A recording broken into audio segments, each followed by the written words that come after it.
Hello मंजुल जी, कैसे हैं आप? नमस्ते सैम जी, बस बढ़िया है। तो अभी तक हम लोग प्री और मेंस के बारे में डिस्कशन कर चुके हैं। तो आज का वीडियो हम लोग जो भी CWC में जो भी डिपार्टमेंट में कैसा वर्किंग कल्चर रहता है, क्या अलाउंसेस वगैरह मिलता है, क्या फैसिलिटीज मिलती हैं, उस पर हम लोग डिस्कस करेंगे। तो सबसे पहले जी आप बता दीजिएगा कि CWC करता क्या है, और मतलब डिपार्टमेंट के बारे में थोड़ा बता दीजिएगा। जी बिल्कुल। सीडब्ल्यूसी जो है, सेंट्रल वाटर कमीशन जो है, ये एपेक्स ऑर्गेनाइजेशन है on behalf of government of India, ministry of जल शक्ति। जो कि वेरियस वेरियस फील्ड्स में वेरियस वर्क करता है। मतलब सीडब्ल्यूसी ही एक है, पूरे जितने अपने बीआरओ और सीपीडब्ल्यू डीएमपीएस है, जिसमें कंस्ट्रक्शन करना उतना इम्पोर्टेंट नहीं है, रेदर देन बाकी चीजें कंस्ट्रक्शन करवाना, मॉनिटरिंग करना, और ये सब चीजें सीडब्ल्यूसी की तरफ से आती है। आप सीडब्ल्यूसी में एक बहुत इंपॉर्टेंट चीज नोटिस कीजिए, इसके नाम पे लिखा हुआ सेंट्रल वाटर कमीशन। हम्म। कमीशन मतलब होता है आयोग। हम्म। आयोग जनरली वर्क, आयोग और जैसे सेंट्रल पब्लिक वर्क्स डिपार्टमेंट हो गए, वो डिपार्टमेंट और आयोग में बहुत अंतर होता है। तो पहले जो आना चाहते हैं सीडब्ल्यूसी में, उनको मैं क्लियर कर दूं कि सीडब्ल्यूसी की तरफ से एज सच कोई कंस्ट्रक्शन वर्क खुद से नहीं होता है, एग्जीक्यूशन ऑफ वर्क नहीं होता है। ये क्या है, कमीशन है। कमीशन क्या करती है, एग्जीक्यूट करवाती है वर्क को। तो ऐसे करके सीडब्ल्यूसी तो अम्बेडकर जी ने इसको, इसका जो नींव रखी थी, बी आर अम्बेडकर जी ने ही रखी थी। अच्छा। तो सेंट्रल वाटर कमीशन उन्हीं के द्वारा उस समय CWIS करके हुआ करता था, central water irrigation and navigation, central water irrigation navigation power करके था अपना हम्म। ऑर्गेनाइजेशन। तो ये एक्चुअली CWC के बारे में अभी बहुत ऐसा जो अपने काम की डिटेल है वो ये है कि CWC के अलग अलग विंग्स होती हैं सेंट्रल वाटर कमीशन की। ये मिनिस्ट्री ऑफ जल शक्ति के अटैच हम्म। नहीं है, ये मिनिस्ट्री ऑफ जल शक्ति के साथ का ही अपना एक बॉडी है। हम्म। और इसमें जो चेयरमैन होता है उसको, जो additional secretary, ex officio secretary to government of India का दर्जा मिलता है। इसमें फिर हर एक विंग के मेंबर होते हैं, फिर चीफ इंजीनियर, और ऑर्गेनाइजेशन जैसा चलता है। बेसिक इसके तीन हैं। एक होता है RNM, जिसमें मैं पोस्टेड हूँ, रिवर एंड मैनेजमेंट करके होता है वो, जो रिवर्स और उनका मैनेजमेंट पूरा देखता है। दूसरा होता है WPMP, water projects and planning. Hmm. ये क्या करता है, ये वेरियस स्टेट्स होते हैं, उनके द्वारा जो भी वाटर प्रोजेक्ट्स उनके रहते हैं उनको हम्म। सैंक्शन कराना, उनकी DPR बनवाना, हम्म। और उनके द्वारा कोई भी प्रोजेक्ट्स के लिए फंड वगैरह की डिमांड करना, ये सब WPNP में आ जाता है। एक WNP, एक RNM हो गया, और एक होता है डिजाइन एंड ड्राइंग करके होता है, जो कि डैम्स, बेसिक जो सबसे इंपॉर्टेंट होता है, जो कि डैम की डिजाइन एंड ड्राइंग के लिए होता है। जिसमें जो भी डैम्स होते हैं या फिर बड़े बड़े वाटर स्ट्रक्चर्स हो गए, उनके डिजाइन और ड्राइंग में जो भी उस टाइम टेक्निकल हेल्प चाहिए वो CWC करके देता है। तो ऐसे तीन विंग होती हैं। अब आपकी पोस्टिंग किस में है? जनरली जो जेईज होते हैं, क्योंकि जो डिजाइन एंड ड्राइंग है और जो WPNP है, वाटर प्रोजेक्शन प्लानिंग है, उनमें जेईज की भर्ती ना के बराबर ही है, क्योंकि वहां पे जेई, वहां पे बहुत एक्सपीरियंस होल्डर लोग चाहिए, तो वहां पे AE लेवल से ही एंट्री होती है। ज्यादातर ये इसकी एंट्री RNM में है, जिसमें मैं हूँ, रिवर एंड मैनेजमेंट बोलते हैं उसको। डिप्लोमा और बीटेक कर लिया बट नहीं दिख रहा है एक स्टेबल कैरियर? घबराओ मत, सरकारी जॉब का रास्ता है ओपन। अब सिक्योर करो अपनी जॉब बनकर असिस्टेंट इंजीनियर और जूनियर इंजीनियर। चाहे वो एसएससी जेई हो, आरआरबी जेई हो, कोई पीएसयू हो, या फिर किसी भी स्टेट की एई जेई की वैकेंसी, अब सभी एग्जाम की होगी तैयारी इंडिया के टॉप टीचर्स के साथ सबसे अफोर्डेबल प्राइस में। तो पीडब्ल्यू आप लोग के लिए लेके आया है अशोका बैच सी, जो कि civil, mechanical, electrical engineering and electronics and communication engineering के लिए सिर्फ 2,999 रुपीज में अवेलेबल है। ये बैचेज मोस्ट अफोर्डेबल रेट पे अवेलेबल है, और यहाँ पे आपको एक एक टॉपिक को अच्छे से पढ़ाया जाएगा विद डिटेल डिस्कशन। इस बैच में आपको मिलेगा live lectures, mock test, extra doubt classes, complete notes, doubt engine, सब कुछ प्रोवाइड किया जाएगा। और इसका प्राइस है सिर्फ 2,999 रुपीज। एंड पीडब्ल्यू ने अभी लॉन्च किया है टेस्ट सीरीज, और अगर आप ये बैच लेंगे तो आपको मिलेगा 200 वॉलेट पॉइंट्स, एंड इससे आप परचेज कर सकते हैं टेस्ट सीरीज को। यानी कि test series is completely free अगर आप ये बैच परचेज करते हैं तो। तो आपने अभी भी अपनी प्रिपरेशन स्टार्ट नहीं की है, तो ये एक बहुत ही अच्छा मौका है अपनी प्रिपरेशन को किक स्टार्ट देने का। तो पीडब्ल्यू कोर्स आप परचेज करने के लिए डिस्क्रिप्शन में दिए गए लिंक पे क्लिक कर सकते हैं, और ये कोर्स परचेज करने के लिए आप मेरा कूपन कोड भी यूज कर सकते हैं, जिससे कि आपको 250 रुपीज़ का इंस्टेंट डिस्काउंट मिलेगा, जो कि आपको स्क्रीन पे भी दिख रहा होगा और डिस्क्रिप्शन बॉक्स में भी मिल जाएगा। तो रिवर एंड मैनेजमेंट में सबसे इम्पोर्टेंट क्या होता है कि सबसे इम्पोर्टेंट जो वर्क होता है वो होता है थ्रू आउट द ईयर हम रिवर का गेज और डिस्चार्ज मेजर करते हैं। उसमें जो नदियों के किनारे हमारे साइट ऑफिस बने होते हैं, साइट ऑफिस में अभी सुपरवाइजरी स्टाफ या फिर जेई के अंडर में सुपरवाइजर्स होते हैं, वर्क चार्ज होते हैं, ऐसे करके काफी स्टाफ होता है जेई के अंडर में। जेई को टेक्निकली उनको मॉनिटर करना होता है, उनसे काम करवाना होता है, और जहां जरूरत है तो खुद से भी काम करना होता है। तो डिस्चार्ज मेजरमेंट सबसे इम्पोर्टेंट जो हम साल भर करते हैं।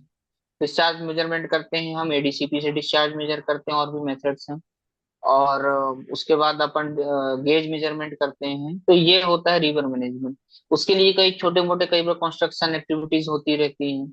माइनर वर्क्स के लिए फंड्स आते हैं गवर्नमेंट की तरफ से, उनको एक्सपेंडिचर भी करना होता है, उसके लिए एस्टिमेट बनाना होता है। जैसे मुझे अभी मेरे साइट में दो जगह मैंने अगर लैंड एक्विजिशन किया है, तो बिल्डिंग बना रहे हैं, तो बिल्डिंग का एस्टिमेट बनाना, और मतलब वो काफी वर्सटाइल वर्क होता है। आपको बिल्डिंग का भी एस्टिमेट बनाना है, कई बार रिवर मैनेजमेंट करना है, तो ऐसा। उसके बाद इसमें एक ये हो गया, सेकंड इंपॉर्टेंट होता है फ्लड मैनेजमेंट, सबसे इम्पोर्टेंट। हम लोग सीडब्ल्यूसी में जेई जो है, आप टेक्निकली थोड़ा सा यहाँ वीक हो जाते हैं क्योंकि कंस्ट्रक्शन होता नहीं है, तो लेकिन नॉन टेक्निकली स्ट्रांग हो जाते हैं, क्योंकि हमारा सबसे इम्पोर्टेंट काम होता है फ्लड मैनेजमेंट। फ्लड मैनेजमेंट में जो भी इवेंट आता है, हम लोग रेनफॉल मेजर करते हैं, गेजेस मेजर करते हैं। गेज मतलब वाटर लेवल जो उस वक्त का होता है, और जो है डिस्चार्ज वगैरह मेजर करते हैं। फिर स्टेट अथॉरिटीज, एसडीएम, तहसीलदार, ये सब आपके डायरेक्ट जेई लेवल पे टच में होते हैं। ये डायरेक्ट जेई से बात करते हैं। कलेक्टर आपको फोन करेगा हफ्ते में एक दो बार, आपको एसडीएम को रोज फोन करेगा, तहसीलदार कॉल करता रहेगा। मीटिंग्स होगी फ्लड प्रिपेयरनेस की, तो आपको जाना पड़ेगा, क्योंकि सिर्फ और सिर्फ आप ही एकलौती बॉडी है जिनके पास डाटा होता है रिगार्डिंग फ्लड। क्योंकि स्टेट ऑर्गेनाइजेशन के पास कुछ भी नहीं है, because they are involve in construction activities, they don't have this much of time. But on behalf of government of India, we work as a disaster management for the 4-5 months, जब तक आपका ये चलता है, पूरा मानसून चलता है।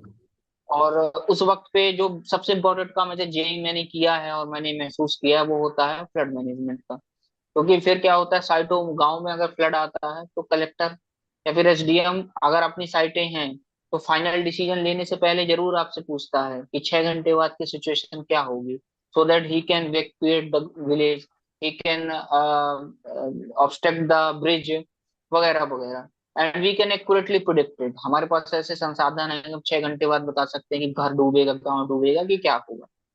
तो एक ये इंपॉर्टेंट काम है फ्लड मैनेजमेंट, ये पूरा डाटा सीडब्ल्यूसी के पास। और ये सिर्फ जूनियर लेवल इंजीनियर लेवल पे नहीं होता, इसका पूरा एफएमडीटी करके बना हुआ है दिल्ली में, फ्लड मैनेजमेंट कंट्रोल डाटा करके है, एफएमडीटी करके है अपना।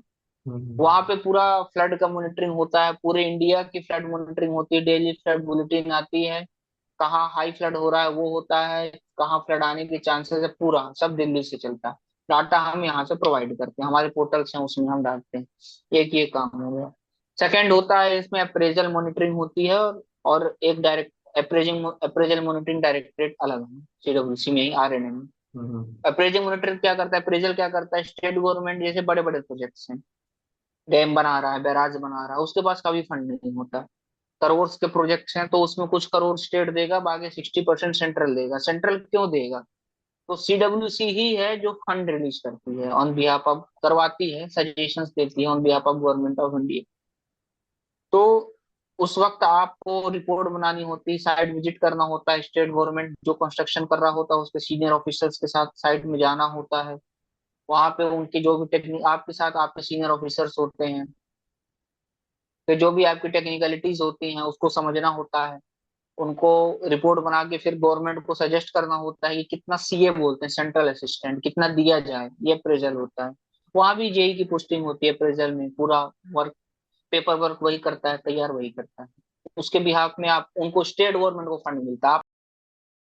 फिर एक अप्रेजल और मॉनिटरिंग डायरेक्टरेट होता है। तो अप्रेजल जैसे मैंने बताया कि सेंट्रल गवर्नमेंट जो सीए देता है स्टेट ऑफ गवर्नमेंट को, सेंट्रल वाटर हम्म। कमीशन उसको पास करता है, मतलब उसको जो है सजेस्ट करता है, उसके लिए मॉनिटरिंग होता है। वहां भी जेई की पोस्टिंग होती है, और पूरा पेपर वर्क तैयार करना, कितना सीए मिलना चाहिए, क्या सिचुएशन है वगैरह, ये अप्रेजल करता है। हम्म। ऐसे ही एक और डायरेक्टरेट होता है मॉनिटरिंग। ये क्या करता है, ये जो स्टेट गवर्नमेंट को पैसा दिया गया है सेंट्रल गवर्नमेंट के द्वारा, आप डैम देख लीजिए करोड़ के होते हैं, उसकी हम्म। मॉनिटरिंग सीडब्ल्यूसी करता है अच्छा। हमेशा।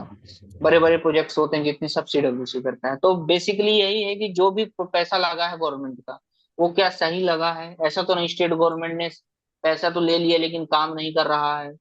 तो ये पूरा मॉनिटरिंग वाले जो मॉनिटरिंग करते हैं उसको, सॉरी कॉल्स आ रहे हैं कंटिन्यूअसली।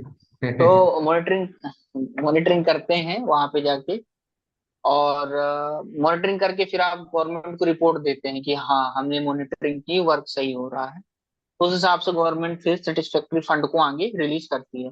अगर आपने कह दिया कि फंड आपके सीनियर्स ने आपके थ्रू कह दिया कि नहीं काम अच्छा नहीं हुआ, इन मतलब विसंगतियां हैं, तो वो फिर क्या करते हैं कि आपको फंड नहीं देते हैं। तो ऐसा करके, और कहीं फ्लड आता है, फ्लड में जो राहत कोष आता है सेंट्रल गवर्नमेंट की तरफ से, वो भी सीडब्ल्यूसी के थ्रू रिलीज होता है। तो ऐसा करके नॉन टेक्निकली आप देखेंगे तो बहुत काम है सीडब्ल्यूसी का, और टेक्निकली थोड़ा सा लिमिटेड है फील्ड में। और है तो बहुत बड़ा डोमेन है, डिजाइन करना है आपके डैम्स की और बैराजेस की, और काफी बड़े बड़े वो रहते हैं। और सेकेंडली जो बड़े प्रोजेक्ट, जैसे आपका भी केन बेतवा लिंक चल रहा है एमपी में, उसकी डीपीआर सीडब्ल्यूसी ने ही तैयार की है। और ऐसे जो भी बड़े बड़े प्रोजेक्ट्स रहते हैं उसमें सीडब्ल्यूसी का हमेशा रोल रहा है। वाटर में काफी कॉम्प्लेक्सिटी जहाँ रहती है, और इंटर स्टेट बॉर्डर में होता है सीडब्ल्यूसी में, तो एक तो ये कार्य हो गया। थर्डली, फॉरेन डेपुटेशन में सबसे ज्यादा चांसेस सीडब्ल्यूसी में ही होते हैं। सीडब्ल्यूसी में नेपाल में ट्रिटी है अपनी, नेपाल और बांग्लादेश में। तो वहां पे 6 6 महीने साल साल भर की पोस्टिंग होती है, डॉलर्स में पैसे मिलते हैं। तो एक ये फॉरेन पोस्टिंग होती रहती है सीडब्ल्यूसी में। तो ये तो वर्क प्रोफाइल हो गई सीडब्ल्यूसी के बारे में। तो अभी आपकी पोस्टिंग कहाँ होती है, और कई आप अभी हमसे डिस्कशन सही जिसे हो रहा था कि 5 डे वीक है, कि 7 day 4 day week, 6 day week है, कि पूरे 7 डे वीक है। तो ऐसा कुछ नहीं है। एज सच पोस्टिंग कहाँ ये डिपेंड करता है। अगर आपका सब डिवीजन लेवल पे पोस्टिंग है तो आपका 6 दिन का काम है फील्ड में, संडे वर्क और सेकंड सैटरडे ऑफ रहता है। अगर आपका आप ऊपर हैं हायर ऑफिस में हैं सर्किल वगैरह में, तो 5 डे ऑफ वीक बस रहता है। और वही अगर आप दिल्ली में पोस्टिंग है तो 5 डे वीक रहता है बस। अच्छा, तो ऑलमोस्ट आपने सीडब्ल्यूसी के बारे में सब कुछ बता दिया, प्रोफाइल क्या होता है। और तो जी साथ में बता दिया कि जैसे कि आप सिविल बैकग्राउंड से हैं, तो मैकेनिकल वालों का जी भी वहाँ पे होता है ये ज्वाइनिंग, तो उन लोगों का क्या जी। वर्किंग कल्चर रहता है, उनको क्या काम करना पड़ता है। सीडब्ल्यूसी का यही एक एक तरह से आप दुर्भाग्य कह लीजिए, या फिर एक मतलब कल्चर कह लीजिए कि कॉमन वर्क कल्चर। आप मैकेनिकल से रहिए, आप सिविल से रहिए, आपका वर्क कल्चर सेम ही जाएगा। मैकेनिकल वाले भी हैं हमारे यहाँ, एक अभी जेई हैं उनकी पोस्टिंग हुई है। तो हम्म। इवन थोड़ा सिविल वाले को आसान रहता है, लेवलिंग वगैरह करना होता है, क्रॉस सेक्शन लेना होता है, ऑटो लेवल चलाना, ये सब सिविल इंजीनियरिंग में रहता है। मैकेनिकल में भी उनको वही करना होता है, अच्छा। उनको भी क्रॉस सेक्शन लेना है, लेवलिंग करना है, और फील्ड बुक एंट्री करना है, एमबी एंट्री करना है। तो ऑलमोस्ट सेम वर्क रहता है, और सिखाया जाता है। आजकल तो टाइम की ट्रेनिंग होने लगी है, तो हम्म। ऐसा कोई दिक्कत नहीं, सब सीख लेते हैं।